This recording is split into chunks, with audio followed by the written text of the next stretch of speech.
오미크론발 코로나19 5차 대유행이 본격화했습니다. 재택치료자, 자가격리자 등이 수십만 명 발생해 국가기관시설, 의료시설에 공백이 생길 수 있다는 전망까지 나오고 있습니다. 5차 대유행은 이제 막 초입 단계인데요. 전문가들은 하루 확진자가 10만 명 이상 나올 수 있다고 분석했습니다. 이 확진자 수가 정점을 찍을 무렵이 2월 말 3월 초, 그러니까 딱 3월 9일 대통령 선거 직전입니다. 오미크론 확산이 표심에도 영향을 미칠 수밖에 없는 이유입니다. 이 때문에 각 당 대선 후보들도 촉각을 곤두세우고 있습니다. 각자 준비한 공약이나 선거 전략이 흔들릴 수 있는 대형 변수이기 때문인데요. 일단 확진자가 크게 늘면 여당 입장에선 악재로 작용할 가능성이 높습니다. 사회적 거리두기 등 방역의 고삐를 더 잴 수밖에 없을 텐데요. 이미 피로감이 극에 달한 민심을 더 자극할 수 있기 때문입니다. 야권 후보들도 정치 방역이라며 이 지점을 지적하고 있는 상황입니다. 다만 정부 여당이 이 문제를 잘 대처한다면 오히려 점수를 딸 기회가 될 수도 있겠죠. 민주당 이재명 후보는 일단 유연하게 대처하자며 공쇠나 처벌이 아닌 유인책으로 무게중심을 옮기자고 제안했습니다. 감염 속도가 너무 빠르고 대신에 치명률은 낮기 때문에 지금과 같은 방식에서 좀 벗어나서 좀 유연하고 과학적이고 합리적인 방역 대책으로 전환이 좀 필요하다고 판단이 됩니다. 국민의힘 윤석열 후보는 소수 관료들의 결정이 아닌 과학자들과 전문가들이 참석하는 민간 합동위원회를 꾸려 대응하겠다는 입장입니다.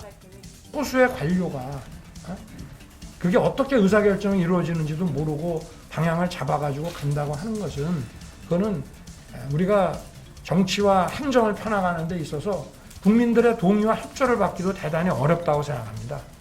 당장의 전장은 추가 경정 예산안을 심사할 국회에서 펼쳐집니다. 이 직격탄을 맞은 소상공인 자영업자들의 마음을 달래야 하기 때문인데요. 연휴가 지나면 곧장 여야 기싸움이 본격화할 조짐입니다. 정부는 추경 규모로 14조 원을 내놨죠.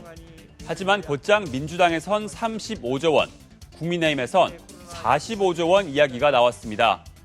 그러자 이재명 후보는 추경 증액을 위해 대선 후보들이 회동하자고 주장했고 윤석열 후보는 회동 제안을 거부하며 정부 여당이 새로운 추경안을 가져오라고 맞서고 있습니다. 정의당 심상정 후보 측은 국채 발행이 불가피하다며 과감한 재정 투입을, 국민의당 안철수 후보는 땜질식 추경 대신 코로나 특별회계를 만들자는 입장인데 지원 규모를 키우자는 데는 이견이 없습니다. 하고 싶은 말은 같지만 서로 삿바 싸움을 하는 데는 이 코로나 대응의 주도권을 쥐고 싶어하는 속내가 담겨 있죠. 추경 예산에 일주일에 2개씩 진단키트 지급 비용도 담자는 세부적인 오미크론 대응책까지 나오는 가운데 공식 선거운동이 시작되는 다음 달 15일 전에는 뭔가 결과물이 나오긴 할 것 같습니다. 다른 나라는 우리보다 먼저 오미크론 대확산의 파고를 겪었는데요. 이들 나라 정치권도 오미크론 때문에 크게 애를 먹고 있습니다. 미국 조 바이든 대통령은 오미크론 확산에 따른 인플레이션에 타격을 입어 취임 초기 60%대였던 국정 지지율이 30에서 40%대로 떨어졌습니다. 올해 11월에는 집권 2년 차에 실시되는 연방 상하원 선거, 일명 중간 선거가 치러지는데 여기서 참패할 가능성까지 제기되고 있습니다. 영국 보리스 존슨 총리는 2020년 5월 방역 규칙을 위반하고 파티에 참석한 사실이 드러나며 궁지에 몰리자 마스크를 벗고 백신 패스를 해제하는 승부수를 던졌는데 오히려 의료계의 비난을 받고 있는 상황입니다. 일본 기시다 우미오 총리 역시 하루 확진자가 5만 명 넘게 치솟자 반대로 지지율은 뚝 떨어졌습니다. 투표율 역시 대선 결과에 큰 영향을 주는 요소인데요. 오미크론 확산, 투표율엔 어떤 영향을 미칠까요? 일단 우리는 코로나 확산 상황 속에서 4.15 총선과 4.7 재보궐선거를 무사히 치른 경험이 있습니다. 유권자들이 투표장에 나오지 않을 것 같았던 대초 예상과 달리 사전 투표부터 사람들이 몰리기 시작했고 두 선거 모두 역대 가장 높은 투표율을 기록했습니다. 철저한 방역에 더해 소중한 한 표는 꼭 행사한다는 시민의식 덕분입니다.